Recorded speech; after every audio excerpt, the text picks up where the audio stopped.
Aleluia. Aleluia, aleluia, aleluia, aleluia. Pois eu sou a luz do mundo, quem nos diz é o Senhor, e vai ter a luz da vida quem se faz meu seguidor. Aleluia, aleluia, aleluia, aleluia, aleluia, aleluia, aleluia, aleluia. O Senhor esteja convosco. Ele está no meio de nós. Proclamação do Evangelho de Jesus Cristo segundo Mateus. Glória a vós, Senhor. Naquele tempo disse Jesus a seus discípulos: Vós sois o sal da terra. Ora, se o sal se tornar insosso, com que salgaremos? Ele não servirá para mais nada, senão para ser jogado fora e ser pisado pelos homens. Vós sois a luz do mundo. Não pode ficar escondida uma cidade construída sobre um monte. Ninguém acende uma lâmpada e a coloca debaixo de uma vasilha, mas sim num candeeiro, onde brilha para todos que estão na casa. Assim também, brilhe a vossa luz diante dos homens, para que vejam as vossas boas obras e louvem o vosso Pai que está nos céus. Palavra da salvação. Glória a vós, Senhor. Aleluia, aleluia, aleluia, aleluia, aleluia, aleluia, aleluia, aleluia. Num tempo de silêncio, rezemos em nosso íntimo, pedindo ao Divino Espírito Santo que venha em nosso socorro, que Ele seja agora a luz a iluminar nossa inteligência, para que por esta palavra nós mesmos sejamos transformados em luz para o mundo, em sal da terra. Rezemos, peçamos.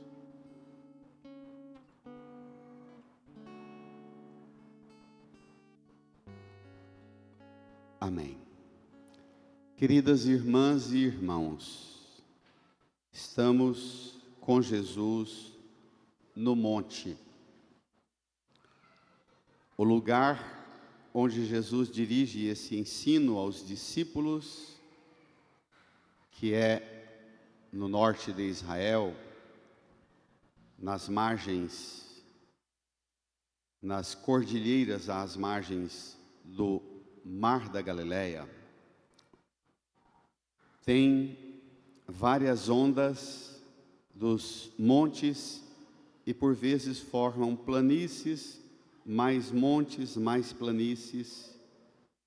Esse monte, dele se avista o Mar da Galileia, o começo do Vale do Jordão, a paisagem impressionante da cordilheira de montanhas, que delas, das chuvas, das águas acumuladas pelas chuvas e das geleiras, elas armazenam água e fazem nascer o Jordão, que desemboca no Mar da Galileia, que desce no Rio Jordão e vai desembocar no Mar Morto.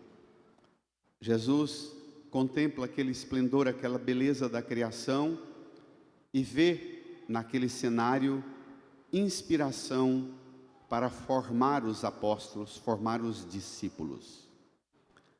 Daquelas águas que acumulam nas cordilheiras das montanhas da Cisjordânia, das montanhas da Samaria, das montanhas das nascentes do rio e descem numa grota profunda, o mar da Galileia, que está a quase 300 metros abaixo do fundo do nível do mar, que desce o rio Jordão abaixo do nível do mar de 300 até chegar próximo de 500 metros abaixo do nível do mar e cai no Mar Morto. Esta formação geológica, ela provoca um processo impressionante, que é aquele fenômeno único do mundo, o Mar Morto. Ele enche todos os anos na temporada de chuva ou no degelo da neve, e depois, quando chega o outono e o inverno, a água evapora, ele desce as águas até bem baixo, e na encosta do Mar Morto formam-se as colunas de sal, as rochas de sal, que é muito útil para muitos aspectos, como veremos agora. Nós estamos no começo do Sermão da Montanha. Vimos domingo passado 12 versículos, no capítulo 5, versículos do 1 ao 12. Hoje nós estamos no capítulo 5, versículos 13 a 16. São só 4 versículos, mas de uma riqueza extraordinária. A pior coisa para nós cristãos é quando nós pegamos textos muito fortes, com imagens muito emblemáticas, como esse sal da terra e luz do mundo, e por vezes achamos que já está compreendido. Não emitimos mais esforços da nossa parte para aprofundar e compreender, porque compreendemos como óbvio demais ser sal da terra e luz do mundo. Aí é que tem a armadilha. Vamos lá? No seu folheto número 11. Depois de dizer as 8 bem-aventuranças, Jesus dá aos discípulos essas 2 sentenças: vós sois o sal da terra, vós sois a luz do mundo. Ser bem-aventurado é ser sal da terra e luz do mundo. Quando nós somos sal da terra e luz do mundo, nós estamos vivendo as bem-aventuranças, mas ainda tem elementos subjetivos demais que a gente precisa alcançar a objetividade desses 2 símbolos, sal e luz. Vamos lá? Naquele tempo disse Jesus a seus discípulos, versículo 13: vós sois o sal da terra. O sal da terra, o sal.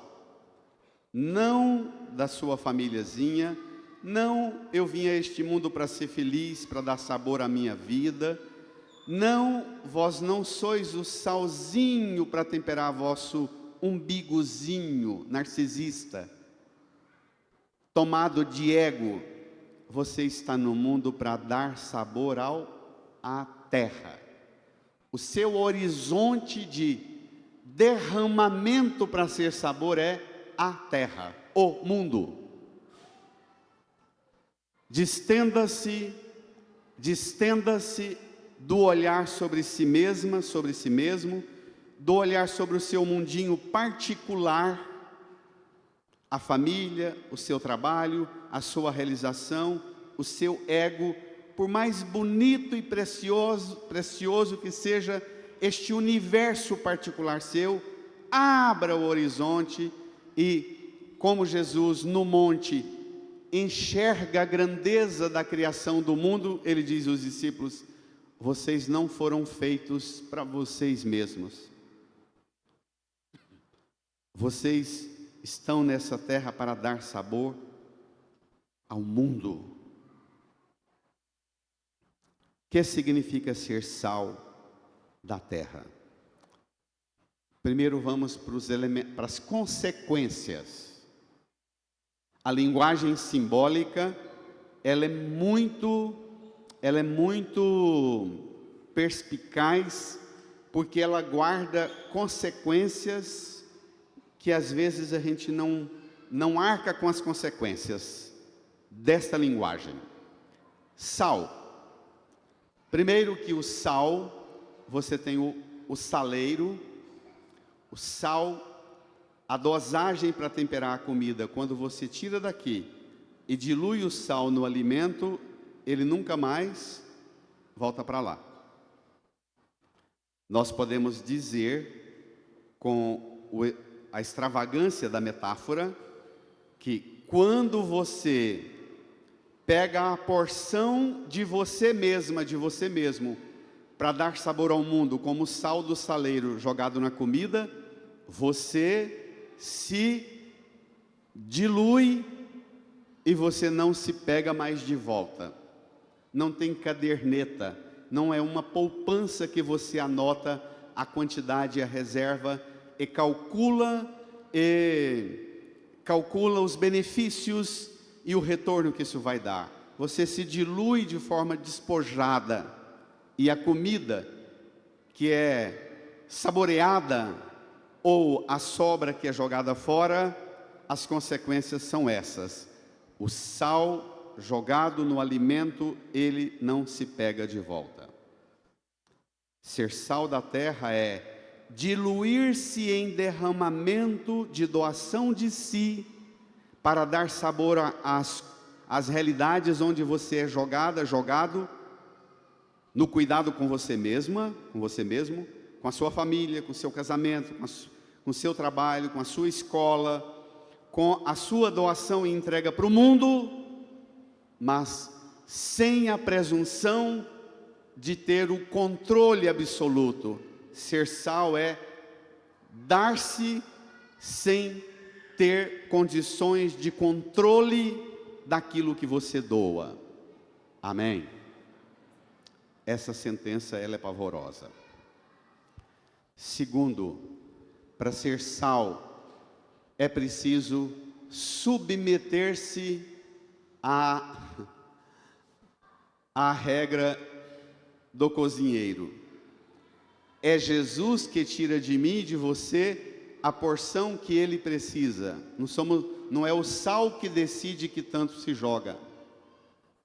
É preciso aceitar, ser colocado na mão do Senhor, Deus que tira de mim e de você a porção que lhe interessa para dar sabor. A regrinha é muito interessante. Para as crianças, para a catequese, ela é importante. Sal demais estraga a comida e a saúde, mas sal de menos fica sem graça a comida e a saúde, que a gente não alimenta direito, não é? Então, essa medida ela é importante. Vós sois o sal da terra. Depois ele diz: se o sal se tornar insosso, com que salgaremos? Ele não servirá para mais nada, senão para ser jogado fora e ser pisado.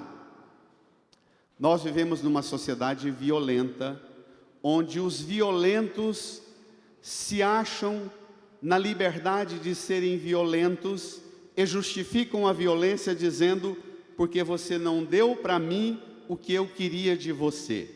Nós podemos tirar consequências perigosas aqui. Estamos vendo a atrocidade que está o mundo ordenado pela força da violência. Aquele adolescente que foi dramaticamente iludido na conversa do amigo para que o outro desse uma espancada e que morreu essa semana. Aquela professora que o aluno esfaqueou numa escola, salvo engano, de direito. Imagine, faculdade de direito, e que o aluno que estuda direito se acha na liberdade de resolver uma dificuldade na relação com a professora com uma faca. Mas a gente pode estender isso aqui a muitas consequências, desde a apologia do sucesso da pregação do Evangelho, da pregação evangélica, do sucesso, da glória do dinheiro, da ilusão de transformar a igreja numa seara de gente bem-sucedida, em que a igreja funda até um banco para manipular o rebanho, o master, e ainda roubar o dinheiro dos aposentados e manipular a justiça, dando benefícios aos homens do Supremo e transformando da pregação do Evangelho a extrema nojeira, seja do Master ou seja do Epstein, que vale a pena ver o absurdo da indústria do desejo do homem que se acha que, tendo direito, ele pode comprar, manipular corpos e comprar a indústria da ilusão da beleza para levar meninas, adolescentes para a seara do prazer. Aqui nós estenderíamos longo discurso, mas eu quero tirar duas imagens importantes do que é ser sal da terra. Jesus diz que se o sal perde o gosto, não serve para mais nada senão para ser jogado fora e pisado pelos homens. Um pregador religioso, manipulador, poderia dizer para você: se estão te pisando, é porque você perdeu o sabor, e Jesus falou no Evangelho que você não serve para mais nada a não ser para ser pisado pelas pessoas. Parece que Jesus está com isso autorizando nós pregadores pisar. Não é isso não. Aqui é regra ainda do cozinheiro. Na terra de Jesus, lá em Jericó, Jericó está, dependendo do tempo do Rio Jordão, mais cheio ou mais baixo, está a menos de 2,5 km das margens do Jordão, e muito próximo do Mar Morto.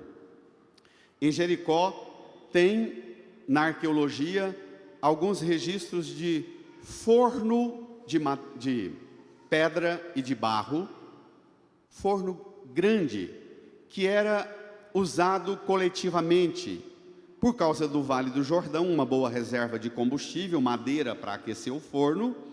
As pessoas vinham de longe, organizavam grupos de famílias para irem assar as carnes e assar os legumes, as verduras e os pães para a semana, para o mês inteiro.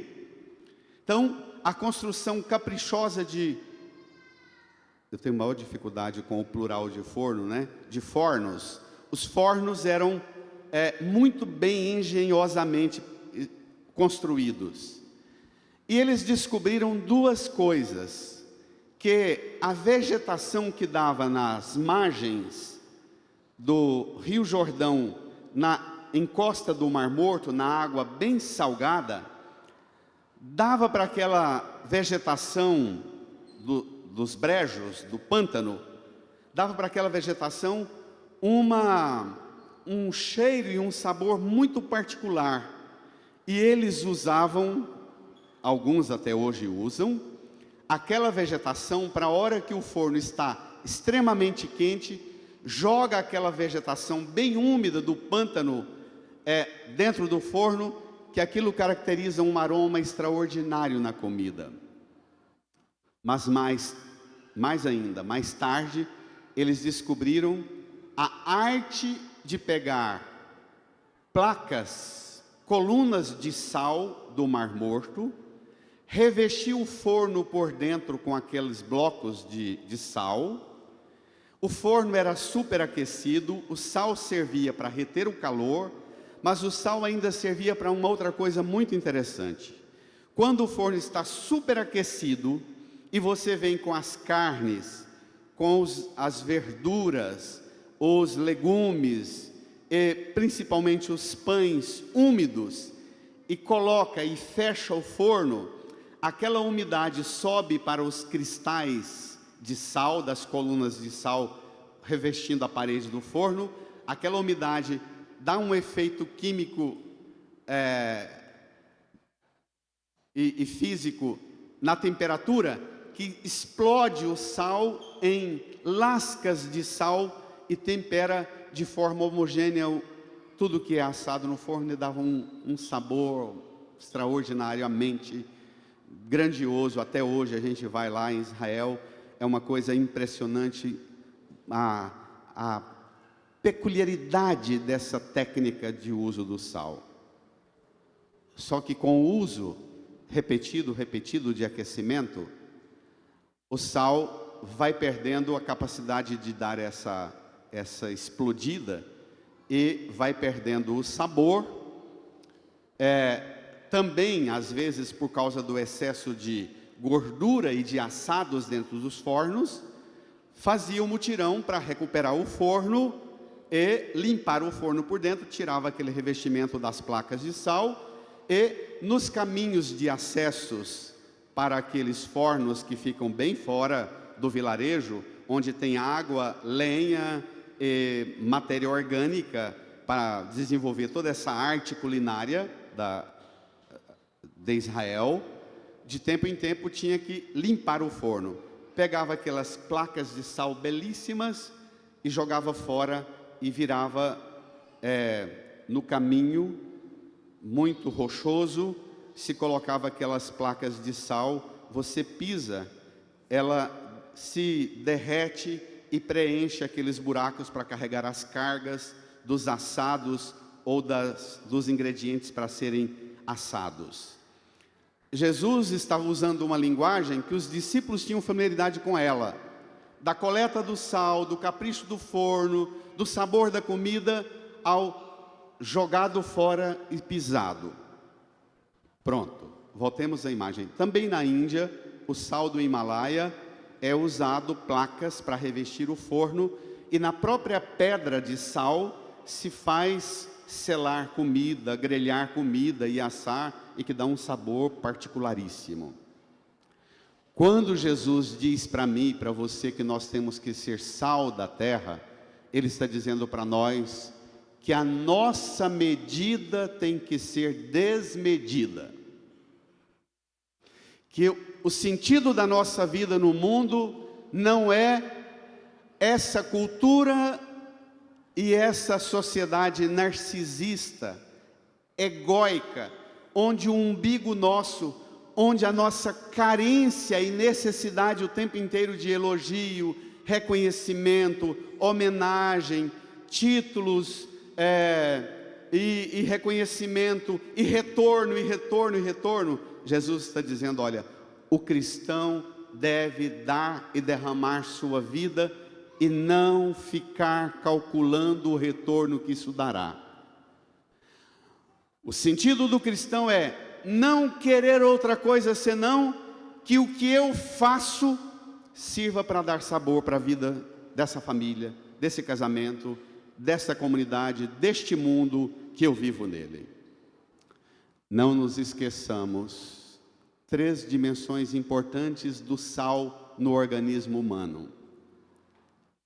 Numa região de muito calor, o sal é perigoso, mas não ter uma quantidade de sal no alimento pode fazer a gente perder o líquido rápido e perder a saúde facilmente. Não nos esqueçamos que o sal que a gente toma no alimento tempera 3 realidades da nossa vida. O afeto, simbolizado na saliva, que tem também um teor de sal acentuado, a saliva é levemente salgada. A lágrima, quer dizer a compaixão, a capacidade de sofrer pelo outro, e principalmente o suor. O suor é salgado. Significa que a nossa presença no mundo é para trabalhar, para ter compaixão e para ter afeto.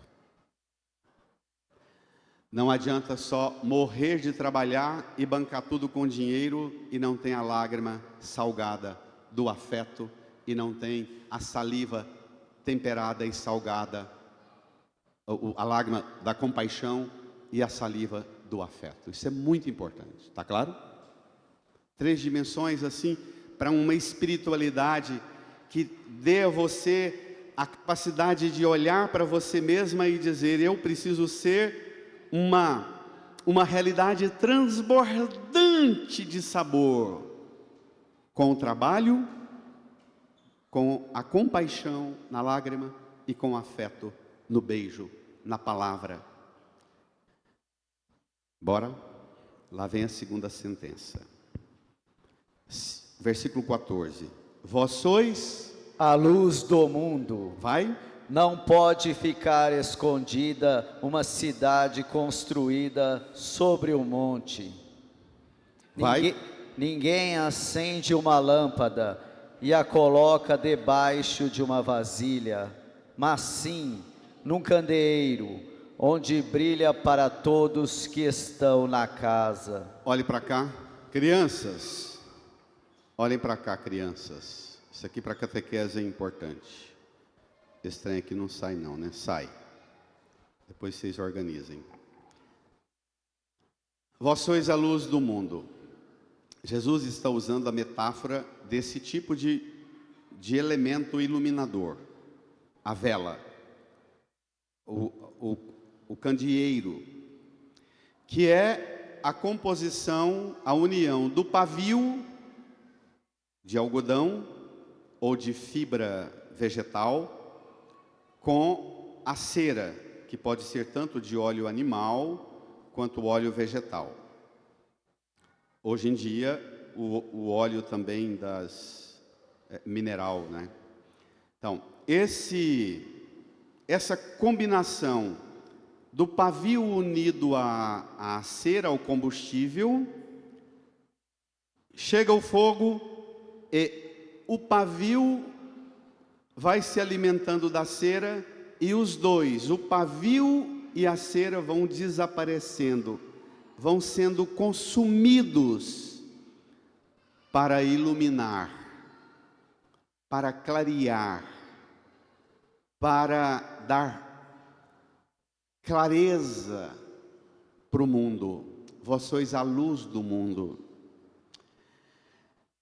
Isso aqui tem consequências dramáticas também, minha gente. Consequências dramáticas nessa simbologia. Ser luz do mundo, vocês esposas e esposos. Esse evangelho ele é muito usado na celebração de casamento. Aqui mesmo, seguramente alguns dos casais aqui que eu celebrei, usei esse evangelho. A esposa e o esposo são o pavio e o combustível que se unem para gerar o fogo de uma família e iluminar com o trabalho, o suor, com a compaixão, a lágrima, com o afeto, a saliva, e iluminar, lembrando, o suor é quente, a lágrima é quente, a saliva é quente. Isso é muito interessante também. Uma mente mais racional vai dizer assim: esse padre está fazendo um discurso tão holístico, mas a gente precisa também de uma espiritualidade mais holística, uma capacidade mais contemplativa dessas dimensões todas. Para ser luz, você não pode querer ter a medida senão. Quem decide qual é o tamanho do feixe de luz é quem faz o uso da vela e do pavio, para mais ou para menos. Como sal demais estraga, luz demais cega. A luz pede uma medida razoável. Se ela for forte demais, ela cega e ela não deixa a gente fazer as atividades porque ela esquenta e queima. Precisa ter equilíbrio. Ser sal e ser luz, primeira consequência, é preciso ter sobriedade. É preciso ter equilíbrio para ser a medida razoável do que isso pede de você. De menos, a luz mais atrapalha do que ajuda. Não serve de menos e não serve se for demais. É preciso ter um ponto de equilíbrio, como sal. De menos ou de mais não resolve. É preciso ter um ponto de equilíbrio. Ser luz significa ser capaz de consumir-se, de exaurir-se, e não ficar reivindicando para quem você está iluminando se está usando essa luz para estudar, para trabalhar, para divertir, para cantar cantigas, para declamar poemas ou para não fazer nada. Quem se oferece e aceita nas mãos de Deus ser luz, se entrega nas mãos de Deus, e as consequências é Deus que escolhe para quê, não é você. Amém? Reage, reage.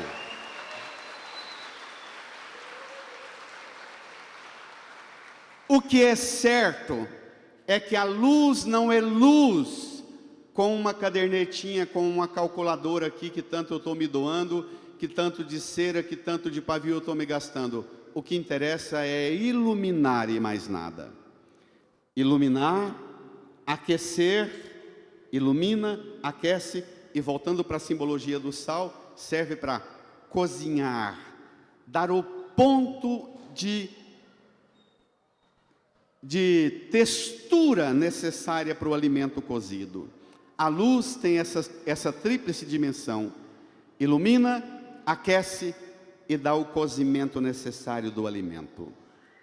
Jesus está dizendo para nós que nós, para sermos cristãos, precisamos de ter noção razoável do tempero. Quantas mães e pais, querendo ser mãe demais, pai demais, estraga os filhos e estraga a família, salgando demais e não traz a eficácia do ser sal. Querendo ser luz demais, queima todo mundo, e você olha para a família toda queimada, a família toda ressentida, a família toda tomada de cicatriz, de feridas das labaredas e das chamas e das brasas. Isso existe? Cuidado, cuidado. Ser sal e ser luz reveste-nos das exigências e das consequências. Você olha para o seu casamento e para a sua família, e para os seus filhos, e para o seu pai e sua mãe. Você olha para o seu trabalho, você olha para a sua igreja, você olha para o mundo, para a economia, para a política, para a cultura, para a saúde, educação, para a segurança pública. Você é capaz de identificar as trevas, a escuridão que existe nessa realidade toda.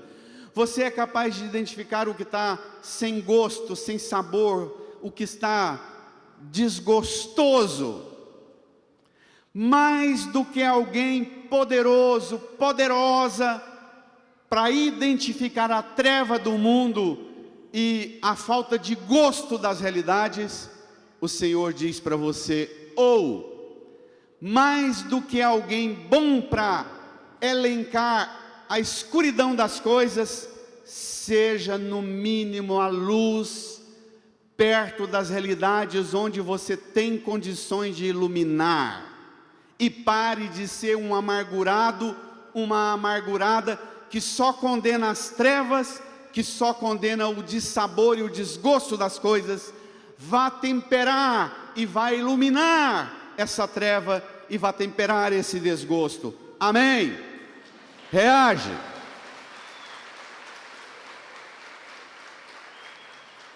Cada vez que eu sou capaz de identificar aquilo que falta sabor e aquilo que falta iluminação, é para que eu mesmo, para que você mesma olhe para você e diga: mas eu fui colocado aqui exatamente para ser sabor na vida, para iluminar a vida dessa esposa, desse esposo, desse filho, desse pai, dessa mãe, que eu vejo tanta coisa errada. Amém? Não fique sendo um extraordinário fazedor de diagnósticos do desgosto e da treva do mundo. Para cada capacidade de identificar sombras e escuridão de sabor, você vai olhar agora para a cruz e encontrar o sentido último disso. Na terra de Jesus, o fogo e o sal servem para purificação. Tanto o fogo quanto o sal servem para purificar. O sal e também o fogo servem para fazer conservar. Você tem os ingredientes de pão. A farinha está começando a dar inseto. Você faz um pão e dá um ponto de assadura bem equilibrado. Esse pão pode durar meses na terra de Jesus, bem guardado. O fogo e o sal servem para purificar e servem para conservar. Além de, o sal serve para dar sabor e a luz para iluminar. Esses dois símbolos, sal da terra e luz do mundo, está dizendo para mim e para você que nós não fomos colocados no mundo para receber do mundo tudo pronto, mas nós estamos aqui nessa existência exatamente para dar ao mundo o que falta ao mundo. Você vê falta de gosto, seja o tempero. Você vê as coisas se perdendo, seja você o fogo e o sal com capacidade de dar conservação ao que está apodrecendo. E tem muita coisa apodrecendo no mundo, não tem? Na família, na igreja, na política, na economia, na sociedade. Para tudo que está apodrecendo, Jesus diz a você: vá ser capaz de dar conservação para aquilo que está perdendo. Você vê muita coisa no mundo sendo impura, suja, imunda. Jesus diz a você: seja sal para purificar, seja fogo para purificar. Isso que você é bom demais para dar diagnóstico dizendo que é sujo, imundo, cheio de imundície. Jesus diz: eu te coloquei no mundo foi para você ser instrumento de Deus para purificar mesmo isso aí. Amém? Amém? Reage.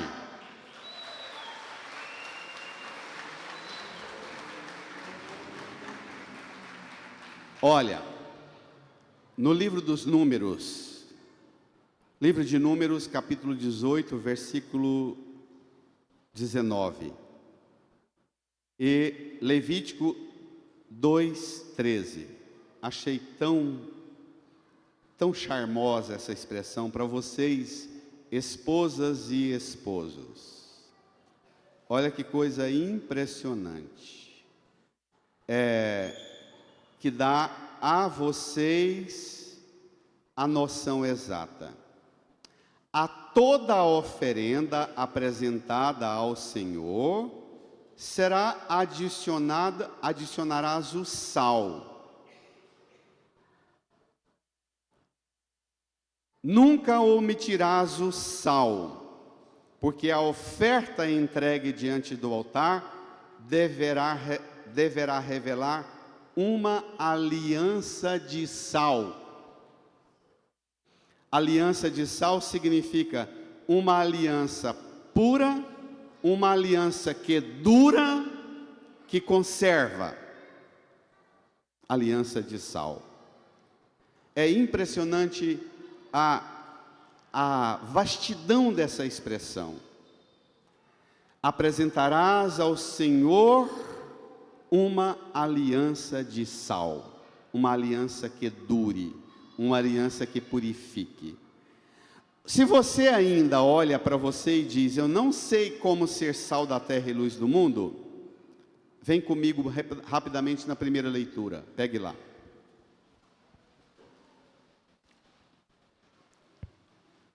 Para ser sal da terra e luz do mundo, diz assim, no versículo 10 da primeira leitura diz assim: se acolheres de coração aberto o indigente e prestares todo o socorro ao necessitado, nascerá nas trevas a tua luz e tua vida obscura será como o meio-dia. Você vai ser luz para aquilo que é treva. No versículo 9 diz assim: da primeira leitura. Estou pegando de trás para frente de propósito. Então invocarás o Senhor, Ele te atenderá.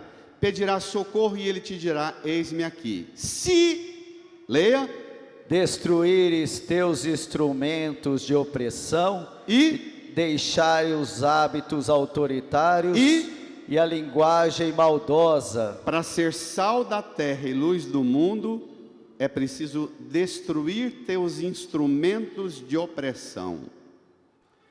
Esse trem me fez sofrer muito essa semana, porque eu passei a semana inteira perguntando a Jesus isso. Senhor Jesus, quais são os meus instrumentos de opressão como pessoa e como padre que eu preciso ter coragem de destruí-los?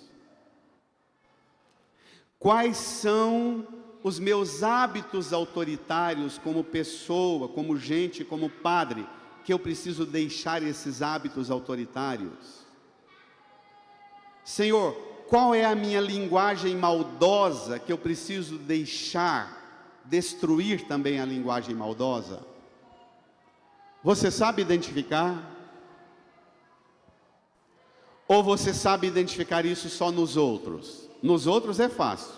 Olhar para a esposa, para o esposo, para os filhos, para o pai e a mãe e dizer: você precisa destruir teus instrumentos de opressão, e lá vem a lista. Teus hábitos autoritários, e lá vem a lista. A linguagem maldosa, e lá vem a lista. Mas quando você olha para você mesma, para você mesmo e diz: Senhor, ou minha família, quem sabe uma reunião na família essa semana, uma DR de esposa e esposo lá no quarto essa semana dizendo: benzinho, olha no fundo dos meus olhos e diga para mim, quais são meus instrumentos de opressão que eu preciso destruir? Amor, me ajude a destruir meus instrumentos de opressão, meus hábitos autoritários, minha linguagem maldosa. Será que isso poderia provocar um milagre lá em casa? Reage, igreja, vai, é para você. Você vai ser sal e luz se você colocar você na roda e dizer para você mesma, ou permitir que os seus lhe digam o que precisa destruir e ser deixado de lado: instrumentos de opressão, hábitos autoritários e linguagem maldosa. Para dar conta disso, minha gente, não é simples, não é um exercício fácil, não é assim, não é romântico esse exercício, não. Ele vai exigir suor, lágrima e afeto. Olhe para a cruz. Para você entender o Evangelho, você precisa olhar para a cruz e alcançar a medida de Jesus. Ele na cruz, Ele é o sal que dá sabor à nossa vida, que purifica a nossa vida e conserva a nossa vida para a vida eterna. É Ele o sal por excelência, é Ele a luz por excelência, é ofertando sua vida, seu corpo, sangue, sua entrega total na cruz. É aqui na cruz que Ele se oferece e se apresenta: eu sou a luz do mundo, no Evangelho de João. Para você dar conta e alcançar esse nível de luz para ser luz, de sal para ser sal, você vai depender de horas e horas e horas diante da cruz. Amém?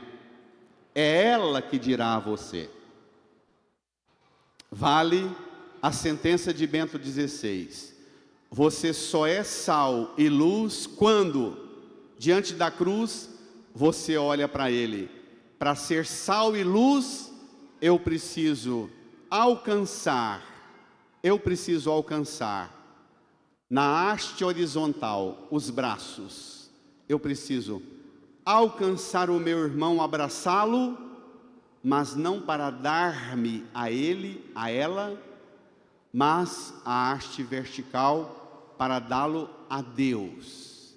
Eu só sou sal e luz quando eu me ofereço ao próximo abraço, entrego-me, dou-me ao próximo e o levo para Deus. Se ficar eu para ele e ele para mim, eu para ela e ela para mim, é pouco. Deus é a medida desse sal e dessa luz que você precisa ser. Amém? Amém? Vai, pode reagir.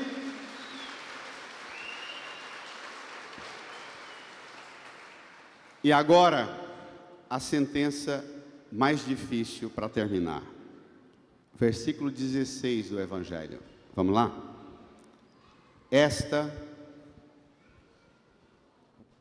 Você, pai e mãe, vô e vó, que estraga o filho e o neto,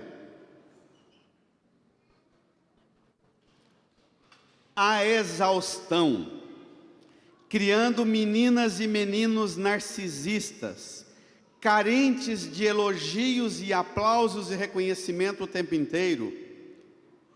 Você, pai, mãe, vô e vó, que destrói e estraga a vida do filho e do neto para sempre, transformando-o num narcisista, num ego inflado.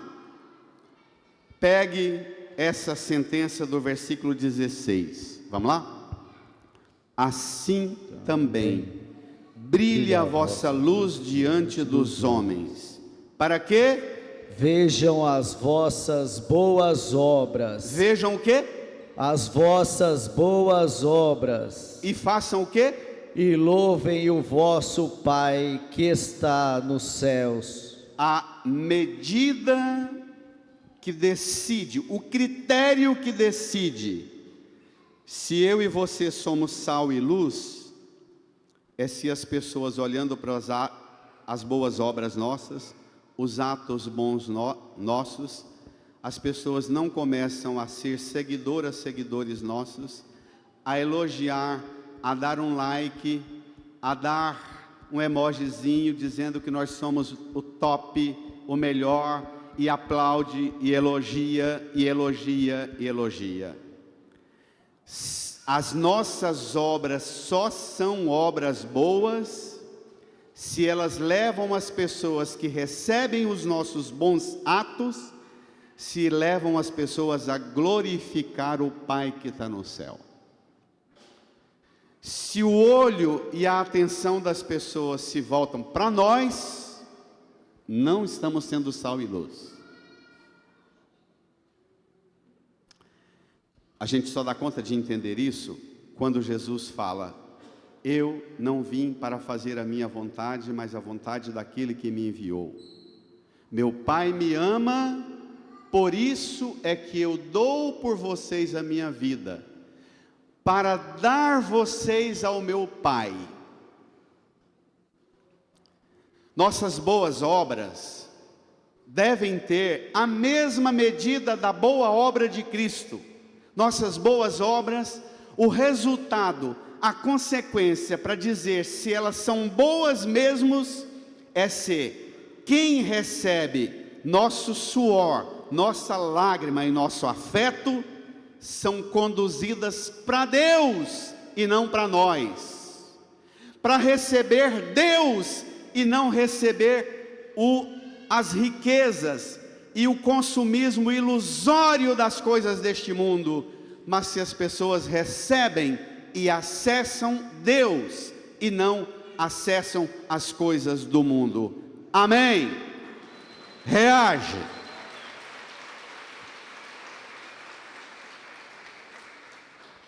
Vocês vão viver o carnaval agora. Tem um carnavalesco no Brasil que disse uma frase que já rendeu muito texto. Muito texto. Joãozinho 30, que disse lá no começo dos anos 80, gente nasceu foi para brilhar. Foi o ano que ele levou para a escola de samba o Cristo Redentor e os mendigos do Rio de Janeiro. Teve paulada do Brasil inteiro e até hoje a gente vê padre e pregador falar mal daquilo porque levou o Cristo Redentor e os mendigos. Gente nasceu para brilhar. O problema é qual brilho? O brilho da nudez e de entupir o corpo todo com o lusco-fusco da erotização e da pornografia, ou o brilho desse amor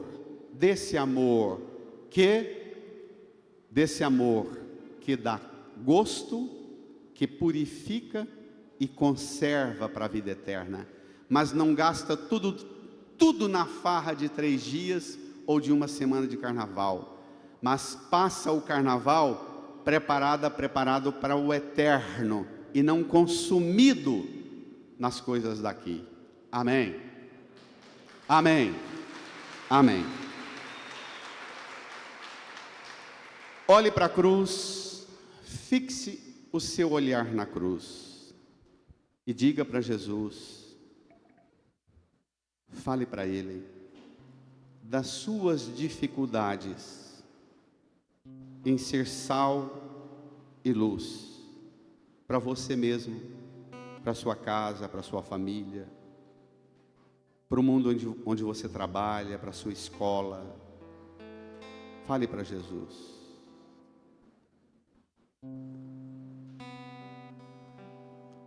Vá fechando os olhos devagar, incline a cabeça, põe a mão no seu coração e fale para Jesus que você aceita, que Ele tem autoridade para apresentar a você e ajudar você a encontrar em você os teus instrumentos de opressão que precisam ser destruídos, os teus hábitos autoritários que precisam ser deixados, a linguagem maldosa que precisa ser vencida, superada. Com a mão no coração, incline sua cabeça e renove sua aliança com Jesus. Uma aliança de sal, pura, saborosa e duradoura. Fale com Ele. Lava, purifica e restaura-me de novo. Serás o nosso Deus e nós seremos o teu povo.